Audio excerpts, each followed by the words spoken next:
Tidak semua api padam ketika hujan turun. Ada api yang justru hidup dari doa terlarang. Dendam yang ditumpahkan di tanah kekuasaan, dan api itu bernama Banaspati. Malam ini, sebelum kamu menutup mata, dengarkan baik-baik. Karena kisah ini bukan sekedar legenda. Ia adalah jejak kelam yang tertulis dalam asap peperangan, bisikan ilmu hitam, dan jeritan jiwa yang tidak pernah benar-benar padam.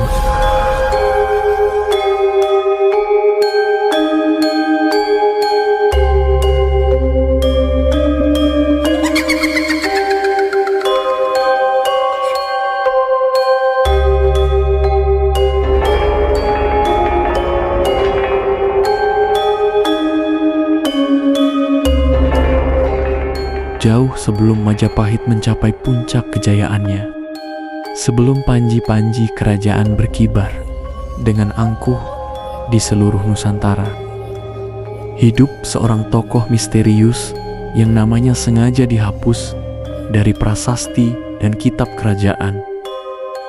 Ia adalah manusia yang memilih berhenti menjadi manusia. Tokoh ini dikenal sebagai seorang pertapa sakti yang mengadopsi ilmu hitam tingkat tertinggi.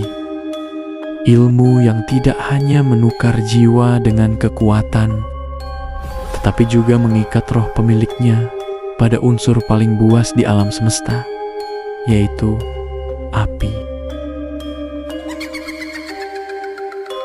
Dalam kitab Purwacarita kuno, ia disebut telah melakukan perjanjian terlarang dengan bangsa siluman api. Makhluk yang tidak lahir dan tidak mati, hanya berpindah wujud dari bara ke bara. Sejak saat itu, ia tidak lagi memiliki nama manusia. Ia disebut Banaspati. Banaspati bukan sekedar makhluk berapi. Ia adalah raja lautan api, penguasa bangsa siluman yang menjadikan hutan, gunung, dan laut sebagai kerajaan kekal mereka. Tubuhnya menyala tanpa henti, matanya seperti lubang neraka, dan langkahnya meninggalkan jejak hangus di bumi Majapahit.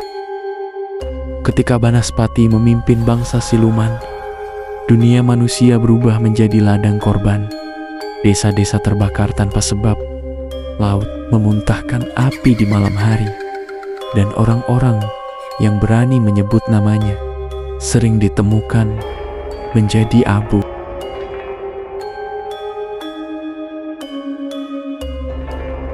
Dalam hikayat yang hanya disampaikan secara lisan dari guru ke murid, disebutkan bahwa Nabi Khidir menemui Banaspati di batas antara laut dan gunung, tempat api dan air saling membenci.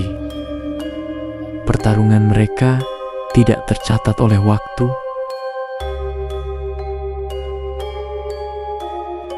Api melawan air kehidupan, doa melawan kutukan, dan untuk pertama kalinya Banaspati jatuh. Tubuh apinya runtuh, terpecah menjadi bara-bara yang dikunci oleh doa suci. Banaspati dibunuh, tetapi tidak pernah benar-benar musnah, karena api selalu meninggalkan bara. 500 tahun berlalu, Majapahit bangkit, berjaya, dan mulai merapuh dari dalam.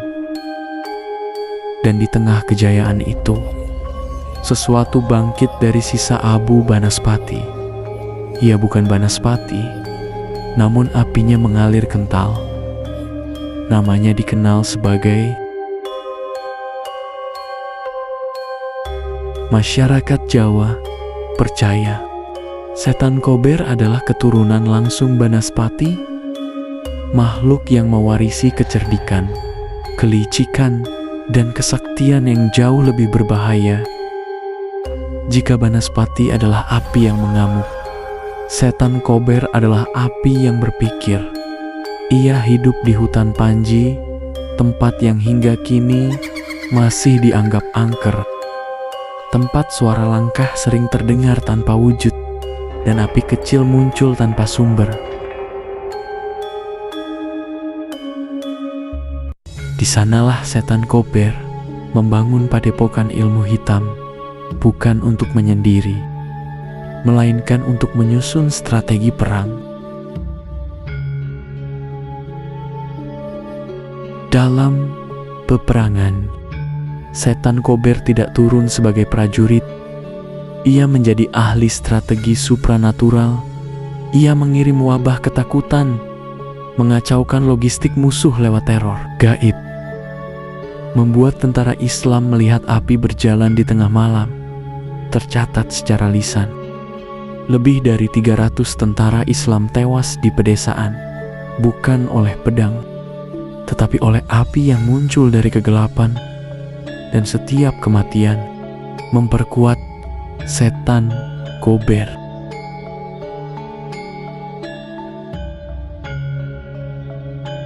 Namun, kejahatan yang terlalu lama berkuasa selalu menarik perhatian cahaya. Kekalahan demi kekalahan menjadi buah bibir masyarakat Jawa, dan akhirnya para wali Allah bergerak. Mereka tahu ini bukan perang biasa. Ini adalah perang melawan warisan Banaspati. Atas mandat Sunan Gunung Jati, mereka menyebar, menyusuri desa, mencari tokoh aliran hitam, memutus jalur kekuatan gaib yang menopang setan Kober. Perjalanan itu tidak singkat. 7 tahun penuh pengorbanan dan ujian iman. Satu demi satu padepokan hitam runtuh, satu demi satu bangsa siluman ditaklukkan, hingga akhirnya hanya satu api tersisa.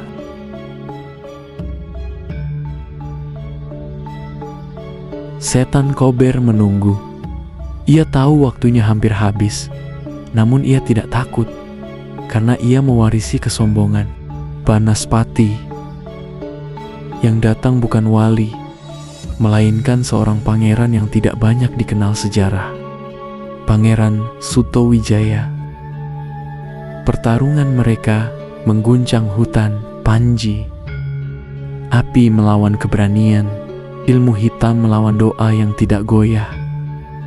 Setan Kober berubah wujud berkali-kali. Api, raksasa, bayangan berwajah manusia, suara yang memecah pikiran. Namun Sutowijaya berdiri tegak dengan satu tebasan yang disertai doa para wali. Setan Kober akhirnya tumbang. Tubuh apinya terurai. Ceritanya menggema bukan sebagai makhluk, tetapi sebagai keturunan Banaspati yang sadar bahwa garis api itu telah diputus. Setan Kober diusir dari Majapahit. Selama-lamanya, Pangeran Sutowijaya digosipkan. Banyak yang menganggapnya pewaris kerajaan siluman. Namun ia menolak. Ia memilih pergi bersama para wali, meninggalkan kekuasaan, meninggalkan pujian, karena ia tahu api tidak boleh diwariskan. Namun kisah ini tidak berakhir di sana.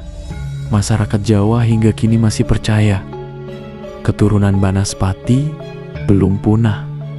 Mereka hidup di hutan Panji, di laut terdalam, mendirikan kerajaan yang tidak terlihat tetapi terasa.